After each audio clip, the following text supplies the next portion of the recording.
সাধু বাবা দেখো না যার কি সমস্যা হয়েছে। কি হয়েছে রে বেটা? বাবা আমি কেলা পনে মারাই গেছি। খিদা পাই না, আর রাতে ঘুমানোর জন্য কিছু দেখতে পাই না, আর মদ খেলে তোমার মাথা ঘোরায়, আর পা দিলে তোমার গন্ধ হয়। ওরে বেটা, তুই যে 4টা রোগ বললি, এই 4টার পর আমি ওষুধ দিচ্ছি। এটা হলো আমার জড়িবটি।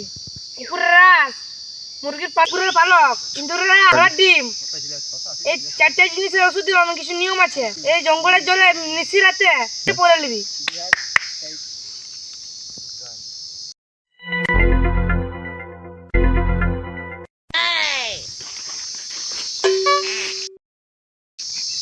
ওই 4টা জিনিস বললে তুই আর পাবি? কুকুরের পালক, মুরগির চুল, ইঁদুরের আঁশ আর ঘোড়ার ডিম। চক কে সাধু বাবার এখানে এই তো সাধু যেটা কাটান দিব।